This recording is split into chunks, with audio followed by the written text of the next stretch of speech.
नमस्कार, आपके साथ मैं हूं विद्यानाथ झा। दोपहर के नंबर 1 डिबेट शो में आपका स्वागत है। ऑपरेशन सिंदूर में भारतीय सेना का शौर्य और पराक्रम पूरी दुनिया ने देखा। पाकिस्तान के फौजी ठिकानों की तबाही के सबूत भी सामने देखे। लेकिन कांग्रेस है कि ऑपरेशन सिंदूर को लेकर मोदी सरकार पर लगातार हमलावर है। पलटवार में बीजेपी भी पीछे नहीं है, लेकिन कांग्रेस और बीजेपी के बीच जारी सियासी वार पलटवार में अब बात नेहरू वर्सेस पटेल तक पहुंच गई है।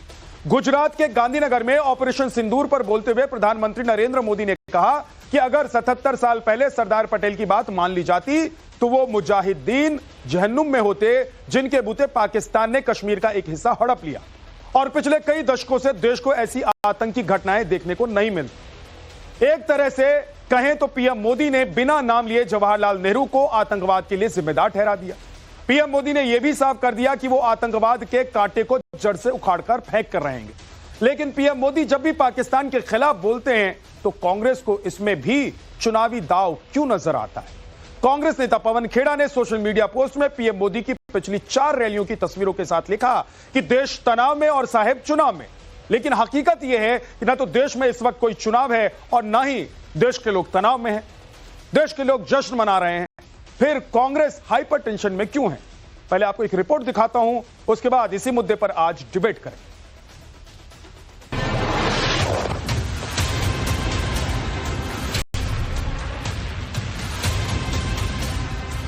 सुख चैन की जिंदगी जियो, रोटी खाओ, वरना मेरी गोली तो है ही।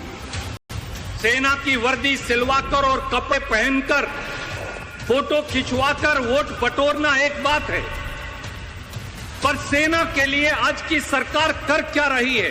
सवाल करने वाले ही कटघरे में खड़े हैं, उनकी देशभक्ति पर ही लोगों को संदेह। कांग्रेस पार्टी का प्रथम प्रेम पाकिस्तान से ही। कांग्रेस के लिए वोट नीति राष्ट्र नीति के ऊपर।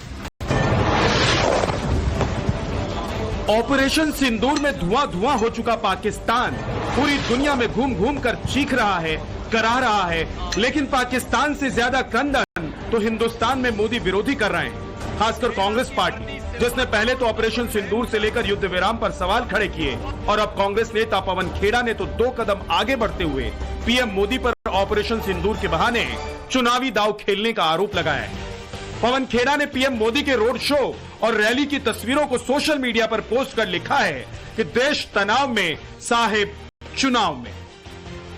पवन खेड़ा ने पीएम मोदी के बिहार से लेकर राजस्थान और गुजरात जनसभा और रोड शो की तस्वीरों को पोस्ट कर यह सवाल किया कि देश का सिर ट्रंप के आगे झुके या चीन के आगे झुके, लेकिन आत्ममुक्ता का प्रचार कभी न रुके।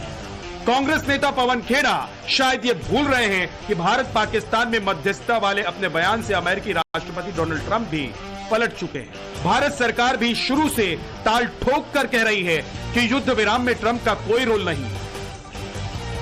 हालांकि जब कांग्रेस की तरफ से पीएम मोदी पर हमला हुआ तो करारा पलटवार बीजेपी की तरफ से भी हुआ।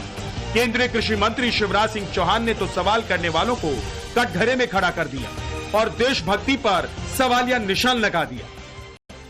पूरा भारत एक है और इस संदेश के साथ कि हम किसी को छेड़ते नहीं है, कोई छेड़ता तो छोड़ते नहीं है, पूरा हिंदुस्तान एक है। सवाल खड़े कर रहा है बार बार अलग अलग मुद्दों को लेकर। सवाल करने वाले ही कटघरे में खड़े हैं, उनकी देशभक्ति पर ही लोगों को संदेह है। ऑपरेशन सिंदूर को लेकर कांग्रेस मोदी सरकार पर शुरू से हमलावर है। अब तो कांग्रेस जगह जगह हिंद सभा कर रही है और मोदी सरकार पर पार्टी के हमले को और धार दे रही है और कांग्रेस नेता पीएम मोदी के हालिया बयानों पर कटाक्ष कर रहे हैं। क्या पाकिस्तान ने अब ये कहा है, वादा किया है प्रधानमंत्री मोदी से कि वो उग्रवाद के सारे कैंप जो पाकिस्तान की सरजमी से चलते हैं उन्हें भंग कर देगा?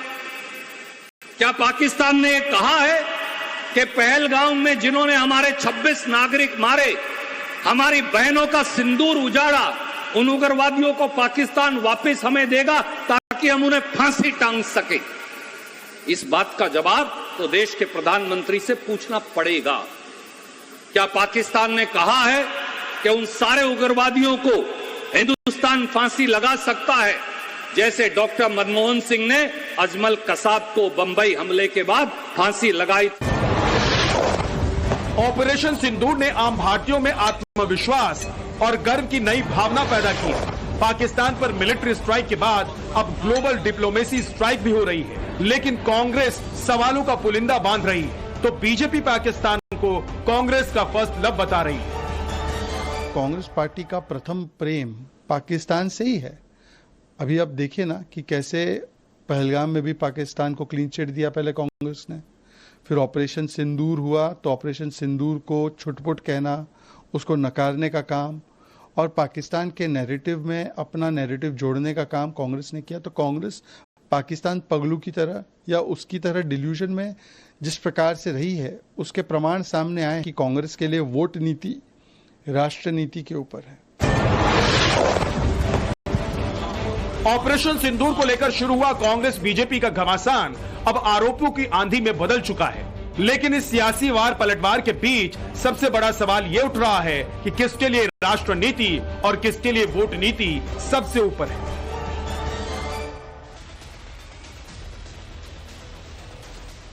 तो सवाल है कि देश तनाव में है, देश में चुनाव नहीं है, या फिर कांग्रेस हाइपरटेंशन में। सवाल यह भी कि प्रधानमंत्री अगर आतंकवाद के कांटे को उखाड़कर फेंकने की बात कर रहे हैं तो क्या वो चुनावी दांव चल रहे हैं। सवाल यह भी कि क्या पीओके के लिए जिम्मेदार नेहरू जी हैं।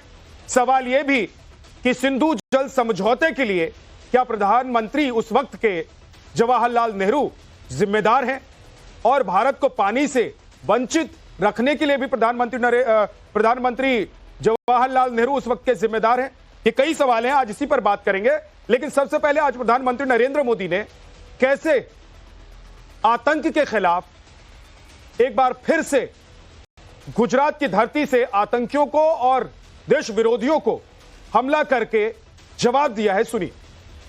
सरदार पटेल की इच्छा थी कि पीओके वापस नहीं आता है तब तक सेना रुकनी नहीं चाहिए, लेकिन सरदार साहब की बात मानी नहीं गई और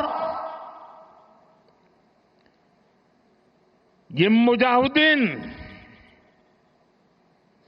जो लहू चख गए थे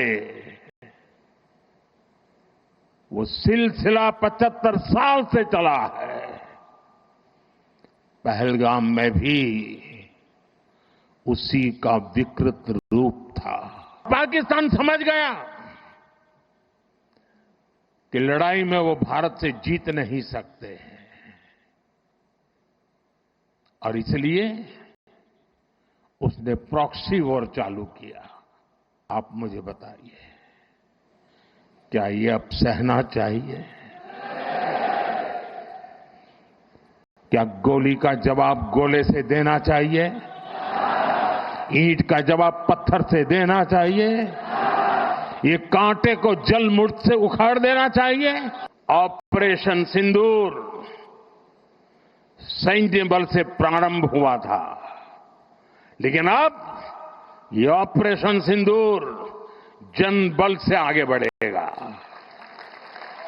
और जब मैं सैन्य बल और जन बल की बात करता हूं तब ऑपरेशन सिंदूर जन बल का मतलब मेरा होता है जन जन देश के विकास के लिए भागीदार बने। अब हम कोई विदेशी चीज का उपयोग नहीं करेंगे। तो क्या नेहरू ने जो खता की अब उस पाकिस्तान को पीओके और आतंकवाद के लिए प्रधानमंत्री नरेंद्र मोदी नए सिरे से काम कर रहे हैं और आतंक को पीओके वापस लेने से लेकर और आतंक को जवाब देने और पाकिस्तान को जवाब देने का काम प्रधानमंत्री नरेंद्र मोदी करेंगे। आतंक के कांटे को उखाड़ फेंकेंगे। आज इसी पर बात करेंगे। प्रदीप भंडारी प्रवक्ता बीजेपी से हमारे साथ हैं, सुजाता पांडे पॉलिटिकल एनालिस्ट हमारे साथ हैं, डॉक्टर निकुल पटेल कांग्रेस के नेता हमारे साथ हैं, प्रोफेसर धर्मेंद्र यादव समाजवादी पार्टी के नेता हमारे साथ हैं और प्रोफेसर श्याम कुमार जी हैं हमारे साथ, प्रवक्ता आरजेडी के, थोड़ी देर में जुड़ जाएंगे। लेकिन सबसे पहले प्रदीप भंडारी जी, क्या आप लोग ये कह रहे हैं कि नेहरू ने खता की और देश को सजा मिली, चाहे वो आतंकवाद हो, चाहे वो पीओके हमारे हाथ से चला गया हो, या फिर सिंधु जल समझौता हो?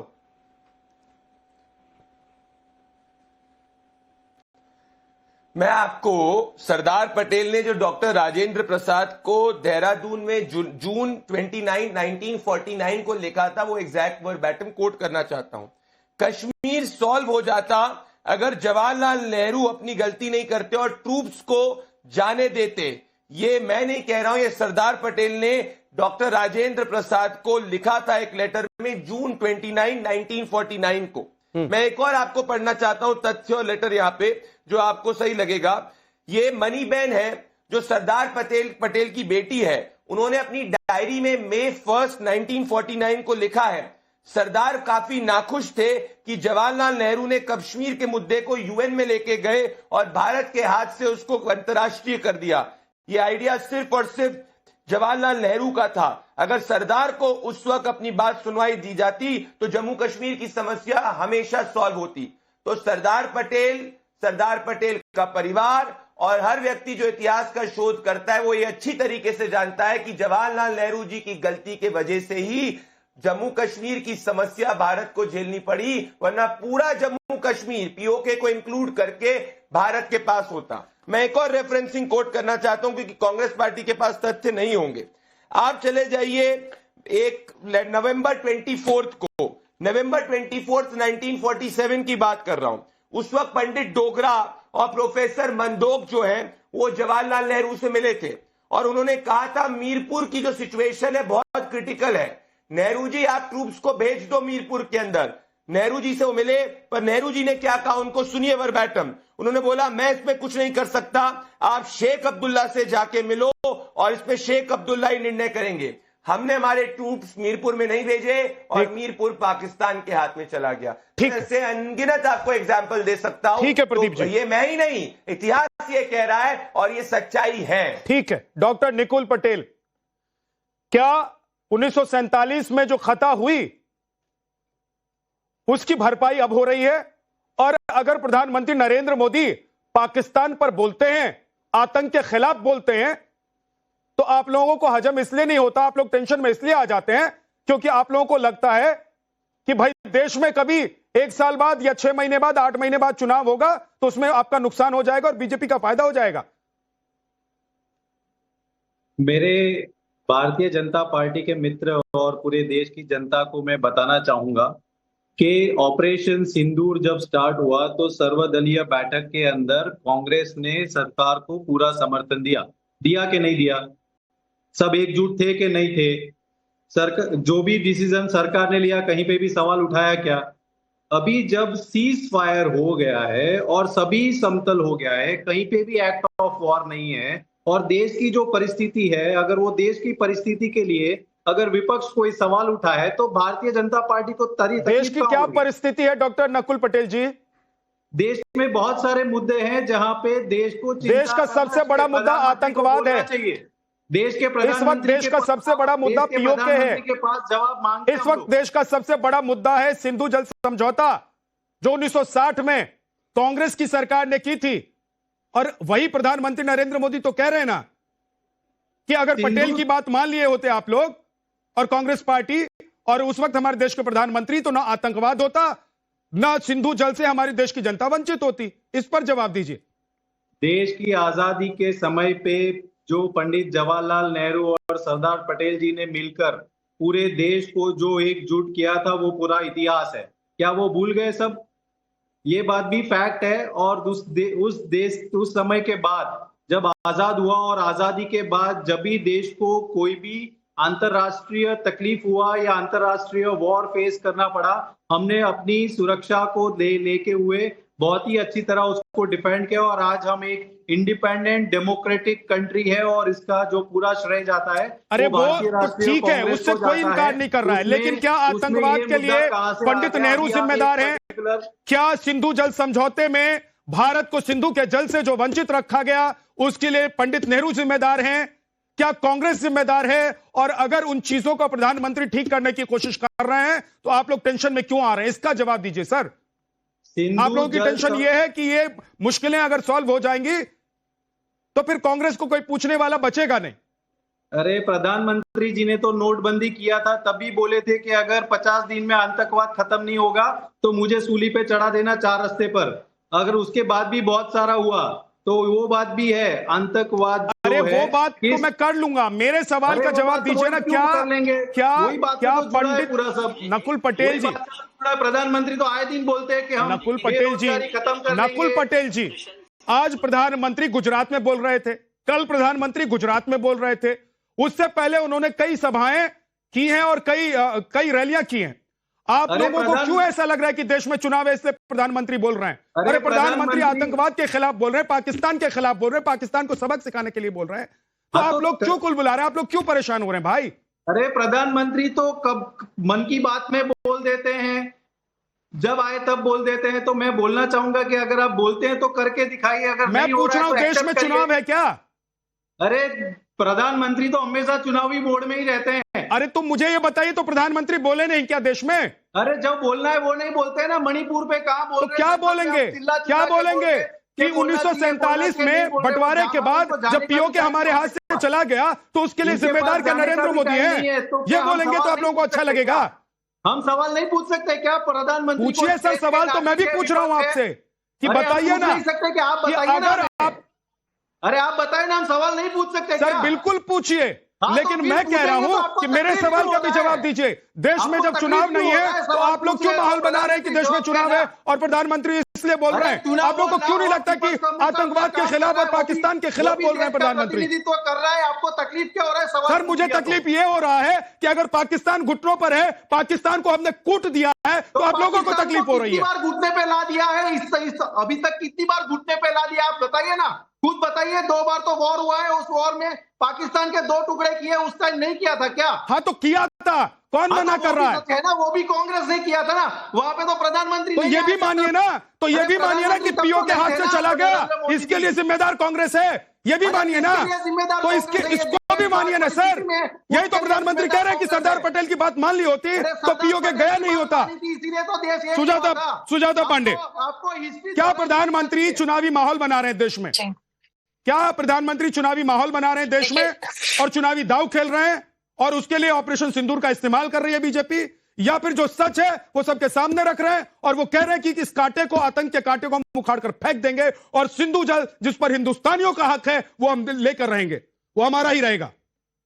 जी बिल्कुल, आई थिंक मुझे लगता है कि कांग्रेस की हालत, आपने कभी देखा है वो सड़क के किनारे एक पागल व्यक्ति पड़ा रहता है, वो हर किसी का भी समारोह हो, शादी हो, ब्याह हो, उससे वो एक ना एक कुछ ना कुछ फेंकता रहता है, गाली देता रहता है, क्योंकि उसे लगता है कि जो वो सोच रहा है वही सच है।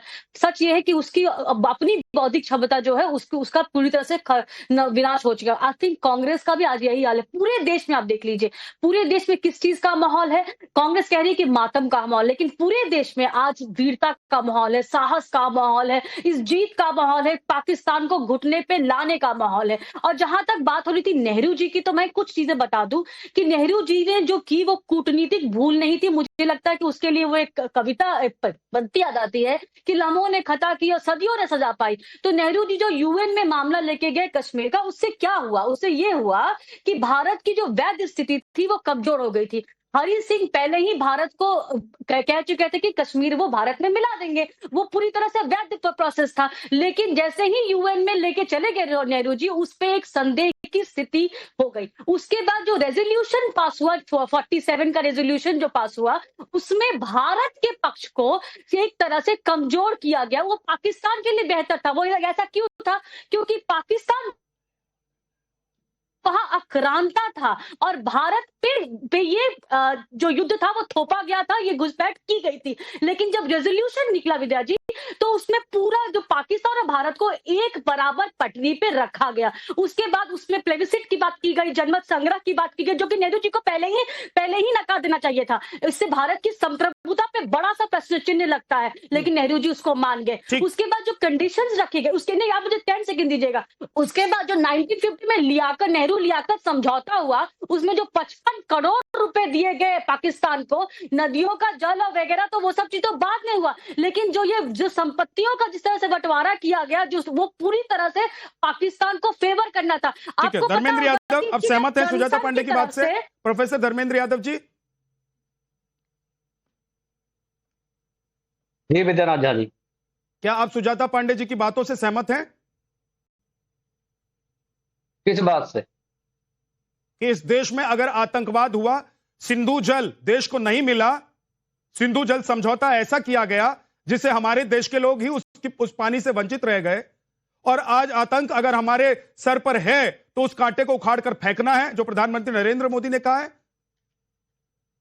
या आपको भी लगता है कि बीजेपी चुनावी मोड में? सवाल तो यही पूरा देश पूछ रहा है जी, सवाल तो पूरा देश यही पूछ रहा है कि जब हम कांटा पूरी तरह से निकाल सकते थे, पीओके को हम ले सकते थे और देश से आतंकवाद को पूरी तरह से खत्म कर सकते थे, तो ऐसी क्या मजबूरी आ गई देश के प्रधानमंत्री की कि उन्होंने सीज फायर का अनाउंसमेंट खुद नहीं किया, डर के मारे अमेरिका के राष्ट्रपति से करवा दिया?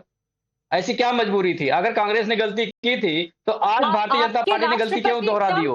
अभी भी इसका मतलब आपने साहब को नहीं, साहब के सन को आपको घर, अब मैं आपके बीच में बोला नहीं था, सुजाता जी आपके बीच में मैं नहीं बोला था, बीच में मत बोलिए, बदतमीजी मत करिए, बदतमीजी मत करिए, आपके बीच में मैं नहीं बोला था, पूरी बात सुना मैंने आपका। आप महिला हो, मैं आपका सम्मान करता हूँ, आप बीच में बदतमीजी मत करिए, आपसे मुझे एक मित्र नहीं, आप बदतमीजी मत करिए, बिल्कुल आप बदतमीजी मत करिए। धर्मेंद्र जी को कंप्लीट करने दीजिए, सुजाता जी ऐसे नहीं, एक एक करके धर्मेंद्र यादव बोलिए। द्रोही सेना के अपमान करती हैं, आपको देश से कोई लेना देना नहीं है। जब मैं सेना की बात करूंगा, देश की बात करूंगा, आतंकवाद की बात करूंगा, बीच में कूद जा रही हैं।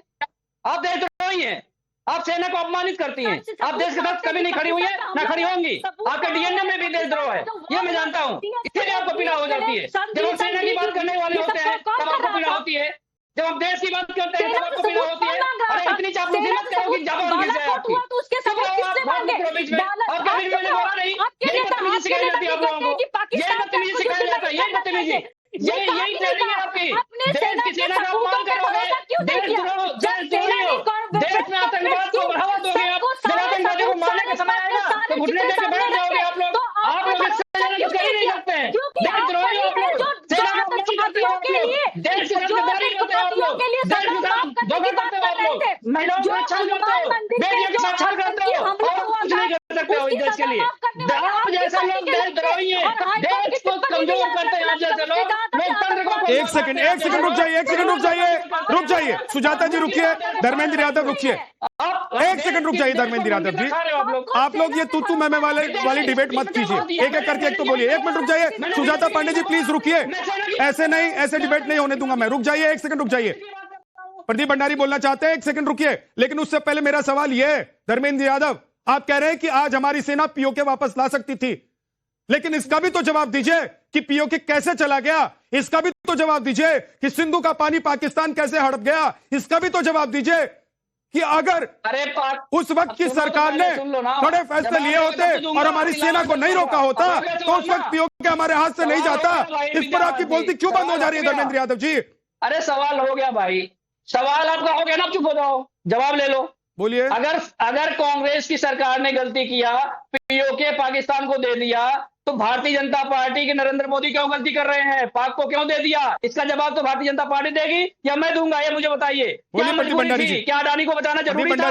देश जरूरी नहीं था? पीओके जरूरी नहीं था? आतंकवाद को मिटाना जरूरी नहीं था? उन 4 आतंकवादियों को मारना जरूरी नहीं था जिन्होंने हमारे बहनों के सुहाग गुजार दिए? उसके बारे में कौन बात करेगा? ठीक है, ओके, प्रदीप भंडारी, प्रदीप भंडारी जवाब दे रहे हैं आपको। प्रदीप भंडारी, एक तो बात यह है कि नेहरू ने गलती की, ठीक है, मान लिया, लेकिन क्या आज एक बार फिर से हमारे देश जब पीओके वापस ला सकता था हमारा देश, तो हमने क्या चूक कर दिए?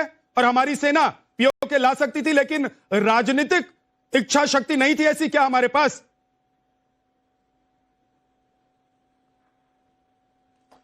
पहली बात तो मैं ये कहना चाहता हूं कि ऑपरेशन सिंदूर ऑनगोइंग है, ऑपरेशन सिंदूर बंद नहीं हुआ है। तो वो जो 4 आतंकवादी है उनको हमारी सेना जो मारेगी, हम सबको हमारी सेना पर विश्वास होना चाहिए। हमें आप ये, अरे धर्मेंद्र भाई क्यों घबरा रहे हो?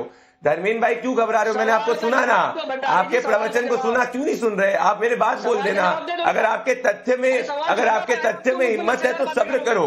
अगर आप मेरे बीच में धर्मेंद्र जी एक एक करके आप परेशान हो रहे थे जब सुजाता पांडे आपके ऊपर बोल रही थी, तो अब रुक जाइए ना, इंतजार कीजिए। भाई परेशान मत हो, धर्मेंद्र भाई पानी पी लो, पानी। धर्मेंद्र भाई थोड़ा पानी पी लो, गले के लिए ठीक रहेगा। मेरे बात बोल देना, मैं आपको बोल आराम से बोल देना। समाजवादी पार्टी के कार्यकर्ता में आपकी छवि अच्छी नहीं जाएगी, रिलैक्स करो। मैं ये कह रहा हूं कि ऑपरेशन सिंदूर जारी है, पॉइंट नंबर 1। वो 4 आतंकवादी मारेंगे, ये पीओके की बात कर रहे हैं। हमने पाकिस्तान के सीने पे वार करा है। आप 70 साल में बता दीजिए लाहौर के अंदर कब हमने वार किया है, मिलिट्री एस्टेब्लिशमेंट को कब हमने हिट करा है, रावलपिंडी को कब हमने हिट किया है, मुनीर को कब हमने हिट किया है, क्या बात कर रहे हो आप? और आएगा मोदी जी लेके आएंगे, घबराओ मत। धर्मेंद्र जी, आपकी तो आजम खान क्या कहा करते थे कि पाकिस्तान आर्मी हिंदुस्तान की रेपिस्ट है, आपने आजम खान को हटाया? नहीं हटाया। 26/11 आतंकवादी हमले के बाद में आपने चीटी तक पाकिस्तान में नहीं मारी, क्या आपने सरकार से समर्थन वापस किया? नहीं लिया। तो आपका मोदी जी पे भरोसा अच्छा है, टेंशन मत लीजिए, करेगा तो नरेंद्र मोदी, क्योंकि मोदी है तो मुमकिन है। देशद्रोह आपके अरे आपका डीएनए ये रहा, आप ऑपरेशन सिंदूर को फेलियर को क्या बता रहे हो? जो संजय राउत ने बोला है, क्या आप इनके साथ अलायंस तोड़ोगे? ऑपरेशन सिंदूर जो हमारी सेनाओं के वीरता का पराक्रम है, इसको आप फेलियर बोल रहे हो? ये आपका देशद्रोह है, ये आपका देश के प्रति जो आपकी किसी ने नहीं बोला है, वो किसी ने नहीं बोला है, झूठ मत बोलिए। जो डेप्यूटी चीफ मिनिस्टर है उन्होंने कहा पूरा देश जो है आर्मी के चरणों में है। झूठ बोलने का काम समाजवादी पार्टी का है। आपको जितना झूठ बोलना है बोलिए, मैं आपको थोड़ी किताबें गिफ्ट करूंगा, थोड़ा पढ़ लिख के आएंगे धर्मेंद्र जी तो थोड़े तथ्यों में ताकत होगी, थोड़ा पढ़ लिख के आएंगे तो थोड़े तथ्यों में ताकत होगी, थोड़ा पढ़िए, थोड़ा सुनिए। धर्मेंद्र जी एक सेकंड रुकिए, एक सेकंड प्रदीप, एक सेकंड रुकिए, प्रदीप भंडारी एक सेकंड रुकिए प्लीज, एक सेकंड रुकिए। धर्मेंद्र जी आप चाहते हैं कि आप बोले, आपके ऊपर भी कोई बोले और कोई सुन नहीं पाए, समझ नहीं पाए आपकी बातों को।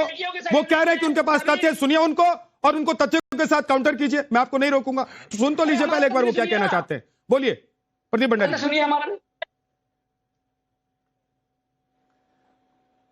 देखिए, ये पता नहीं क्या मेरे बीच में इतना बोल रहे थे, मैं इनके हर तथ्य का जवाब दूंगा। मैं वापस से 4 बात कहना चाहता हूं। उन्होंने 4 बातें रेस करी। पहली बात इन्होंने करी कि भाई वो आतंकवादियों का क्या हुआ। मैंने कहा कि भाई ऑपरेशन सिंदूर जारी है, मेरे पे मत विश्वास करो तो सेना पे तो विश्वास रख लो। अब अगर तुमको सेना पे विश्वास नहीं है तो ये आपको आपकी सोच मुबारक है।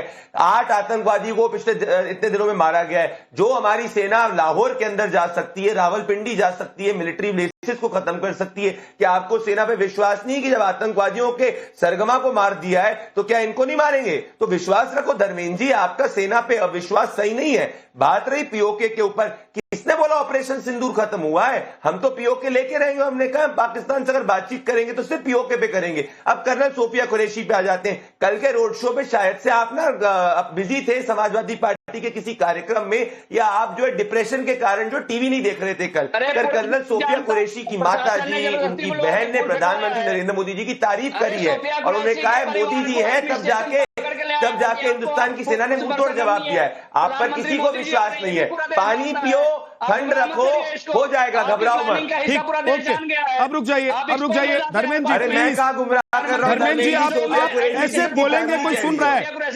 धर्मेंद्र यादव जी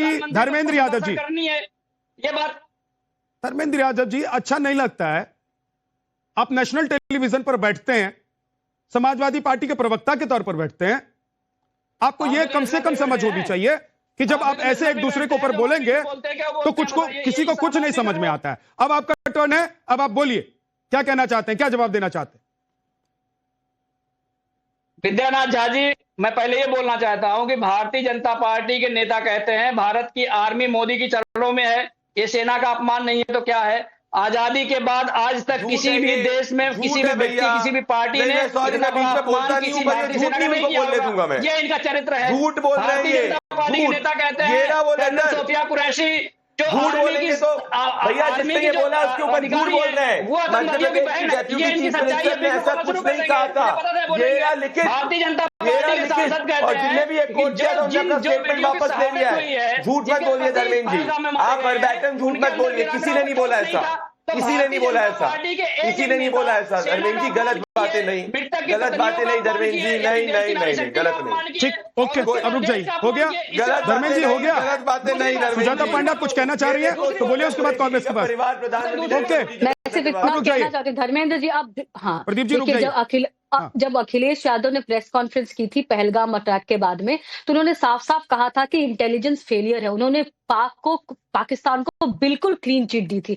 इनके नेता हैं महाराष्ट्र के, उन्होंने भी कहा था कि पाकिस्तान से हमें युद्ध करना ही नहीं चाहिए। और ये बात एक बार नहीं, 2 बार नहीं, ये बार बार ये बातें कही गई हैं। हाँ, ये कहा था कि अभी जब देखिए जब युद्ध की घोषणा हो गई थी एक तरह से कि हाँ हम युद्ध कर रहे हैं, तो कहा कि सरकार के साथ है, लेकिन उसके बार बार ये सबूत मांगते रहे, जबकि सेना ने अपने प्रेस कॉन्फ्रेंस में, अपने जॉइंट स्टेटमेंट में, अपने ऑफिशियल स्टेटमेंट में कहा कि हमारे कोई जेट नहीं गए हैं, हमारा कोई पायलट नहीं मरा है। तो ये पाकिस्तान का और चीन का नैरेटिव क्यों चला रहे थे, इस बात का जवाब देना चाहिए। और दूसरी बात जो आप कह रहे हैं कि नहीं, आप जो पीओके की बात कर रहे थे, तो पीओके पे सबसे पहले जो आपसे सवाल विद्यानंद झांसी ने पूछा कि आखिर पीओके दिया किसने? धर्मेंद्र यादव जी, मैं बड़े सम्मान पूर्वक आपको कह रहा हूं सर। धर्मेंद्र, सुजाता पांडे एक सेकंड रुकिए, रुक जाइए। धर्मेंद्र यादव एक सेकंड सुन लीजिए सर मेरी बात। धर्मेंद्र यादव मेरी बात सुनिए। धर्मेंद्र यादव जी, प्रोफेसर धर्मेंद्र यादव जी मेरी बात सुनिए। अगर आप डिबेट ऐसे करना चाहते हैं तो मुझे बता दीजिए, फिर आपको जब टाइम मिलेगा कोई दूसरा बोलेगा मैं उसको नहीं रोकूंगा। लेकिन मैं कह रहा हूं बार बार आपको कि आप रुक जाइए, अपने टर्न का इंतजार कीजिए, दूसरे मेहमानों को बोलने दीजिए। जब आपका नंबर आएगा आप बोलिएगा सर, ऐसे मत कीजिए। सुजाता को कंप्लीट कर ले दीजिए। सुजाता बोलिए। और अगले में सिर्फ 10 सेकंड दीजिएगा और मैं गिनाती हूँ कि कांग्रेस के जब शासन था जिसमें इनकी पार्टी भी उसमें शामिल थी, तो कितने आतंकवादी हमले हुए। 2005 में दिल्ली सिलिया ब्लास्ट हुआ, 62 लोग मरे। 2006 में मुंबई लोकल ट्रेन ब्लास्ट हुआ, 209 लोग मरे। 2007 में सुजाता पांडे क्या इन सब के लिए, सुजाता जी एक सेकंड मैं आपको बीच में रोक रहा हूं, क्या इस सब के लिए उस वक्त की सरकार, कांग्रेस की सरकार और उस वक्त के प्रधानमंत्री देश के पंडित जवाहरलाल नेहरू जिम्मेदार हैं, या फिर इन चीजों के लिए आज की सरकार और आज की व्यवस्था भी जिम्मेदार है?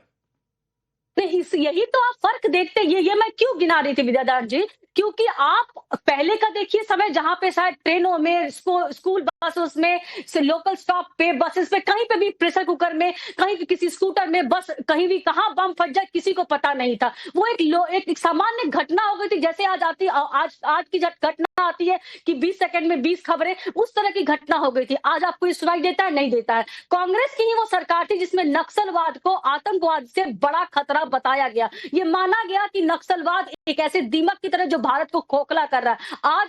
आज इसी सरकार की अंदर में ये हुआ है कि आप डेट देके कह रहे हैं कि हम इस डेट को नक्सलवाद खत्म कर देंगे और खत्म कर रहे हैं। और आज यही सरकार है जो आज आप आराम से पीओके, देखिए जो भी हो रहा है आज, ऑपरेशन सिंदूर हुआ, पर क्या हमारा एक भी नागरिक क्षतिग्रस्त हुआ? क्या आपको डर लग रहा है कि आज आप नरेंद्र मोदी की सरकार में आपके अंदर कहां बम ब्लास्ट हो जाएगा? नहीं हो रहा है, क्योंकि उसके लिए सरकार ने कदम उठाया है। अब रुक जाइए प्लीज, रुक जाइए निकुल पटेल जी।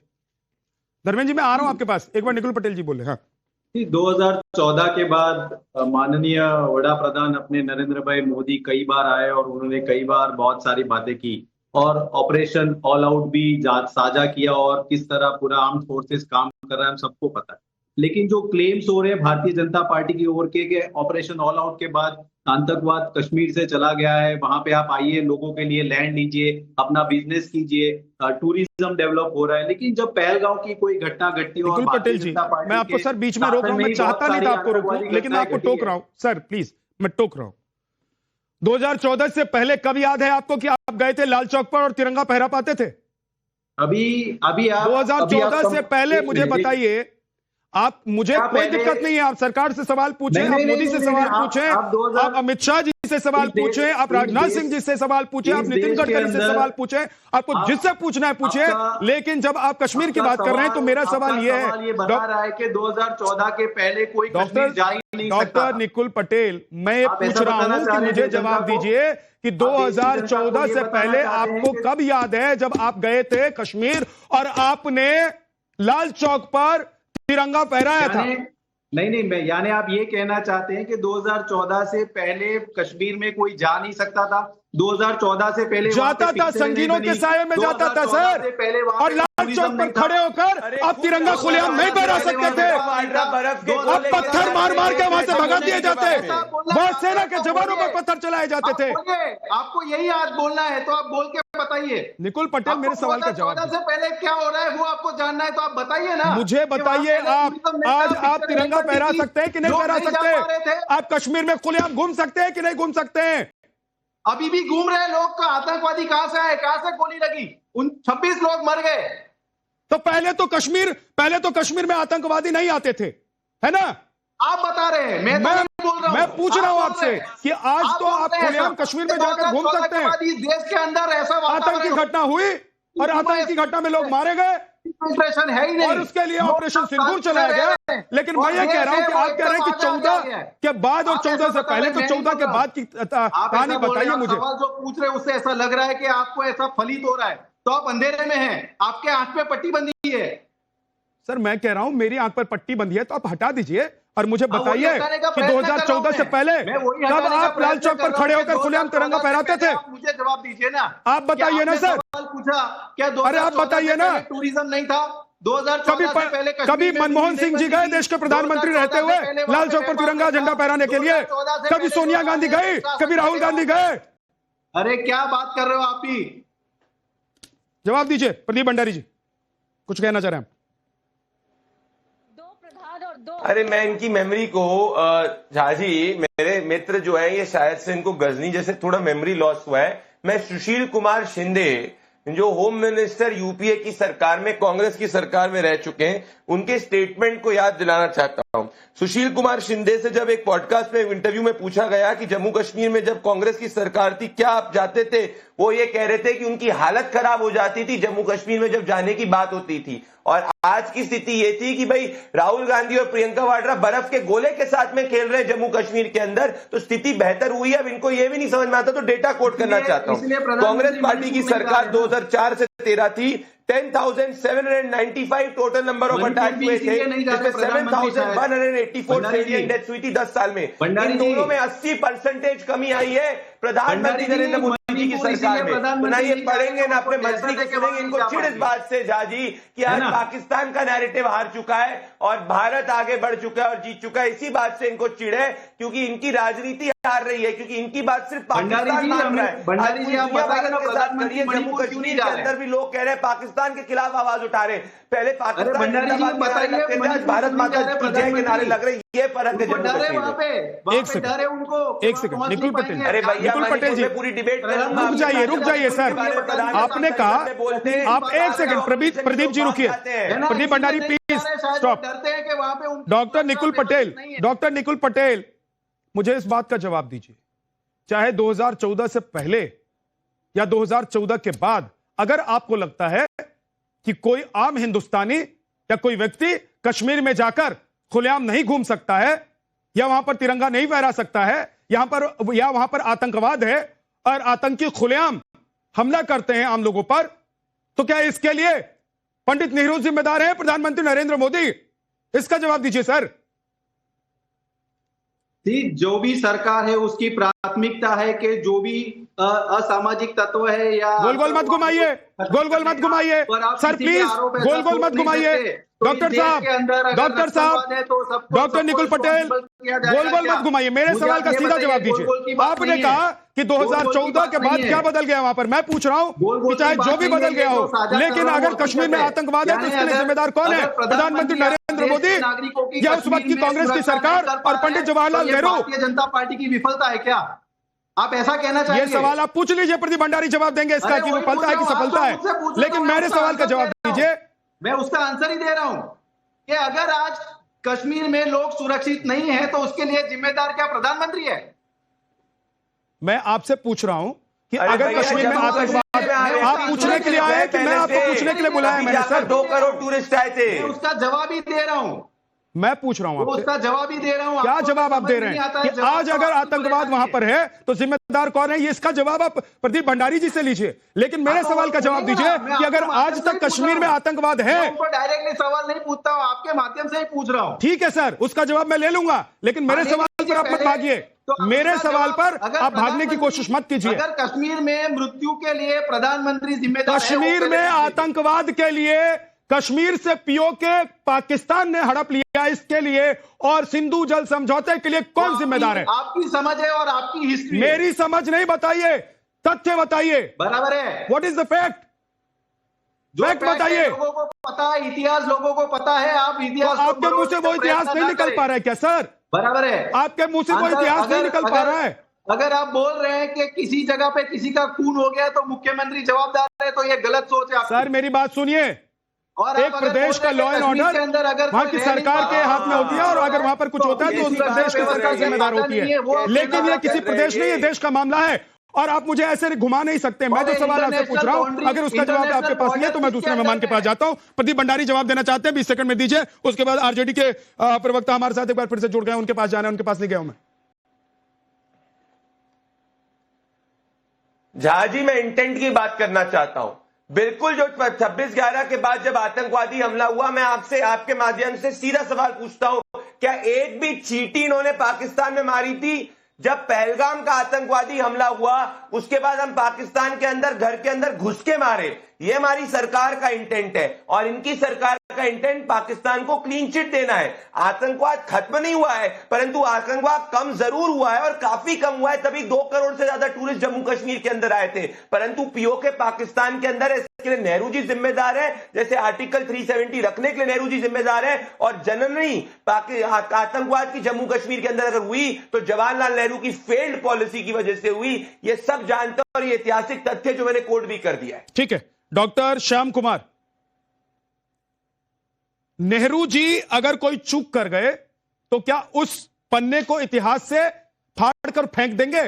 और अगर आज प्रधानमंत्री नरेंद्र मोदी कहते हैं कि हम आतंक के कांटे को उखाड़कर फेंक देंगे, अभी जो हमने किया वो सिर्फ एक ट्रेलर है, अभी पूरी पिक्चर बाकी है, ऑपरेशन सिंदूर जारी है, तो क्या वो चुनावी दांव खेल रहे हैं?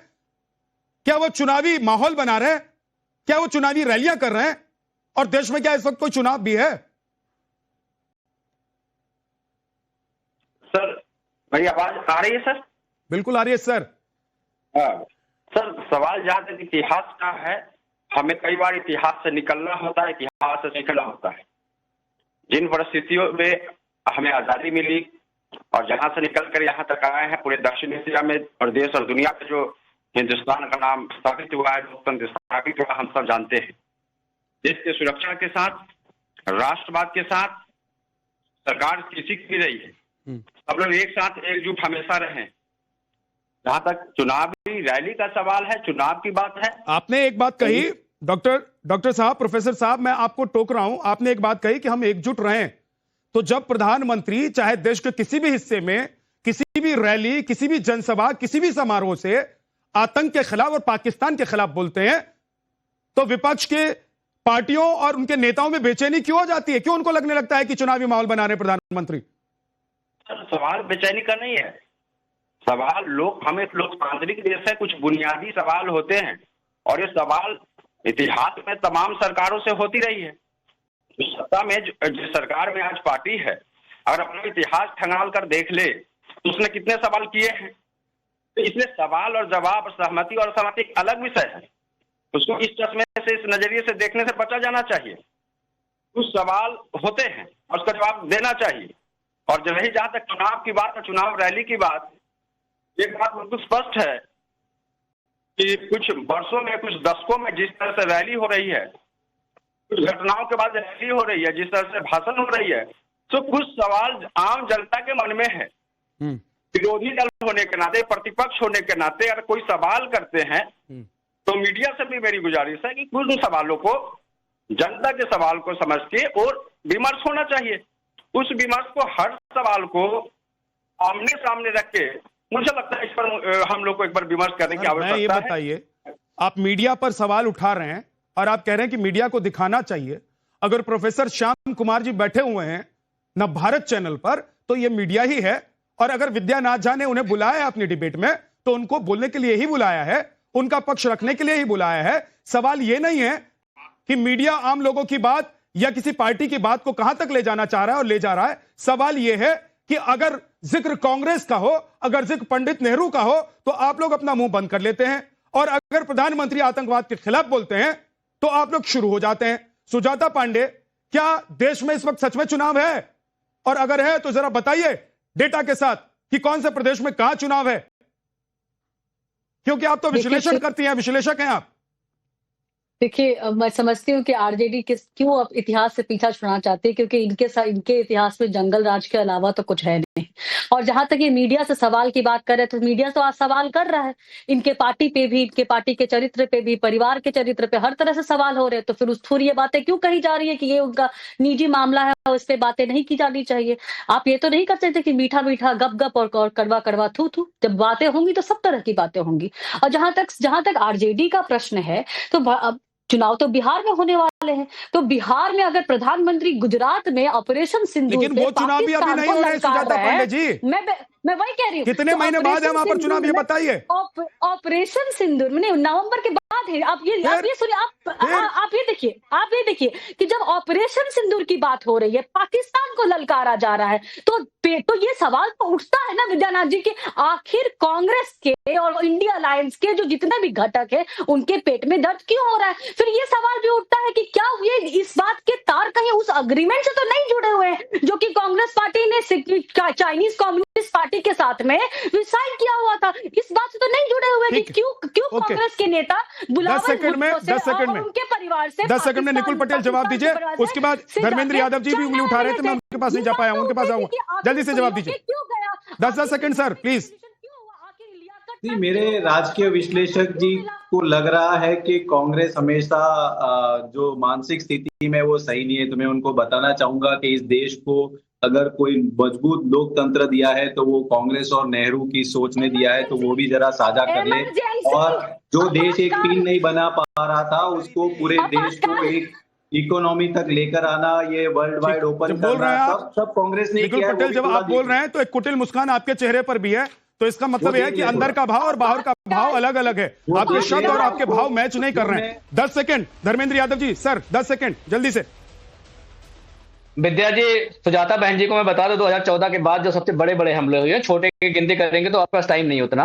गुरदासपुर का हमला हुआ, भारतीय जनता पार्टी की सरकार। पठानकोट का हमला हुआ तो भारतीय जनता पार्टी की सरकार। उरी का हमला हुआ तो भारतीय जनता पार्टी की सरकार। उसके बाद पुलवामा का हमला हुआ तो भारतीय जनता पार्टी की सरकार। अमरनाथ यात्रा पर हमला हुआ कि देश ने पूरी दुनिया भर में, हिंदुस्तान आज एकमात्र ऐसा देश है जो आतंकवाद के खिलाफ इतनी बड़ी लड़ाई लड़ रहा है और इतना बड़ा ऑपरेशन कर दिया है कि घर में घुसकर मारा है और घुस कर मारा है, चुन कर मारा है, और तबाही वहां तक हुई है जहां तक पाकिस्तान की सांसें। बहुत बहुत शुक्रिया। गोल्डी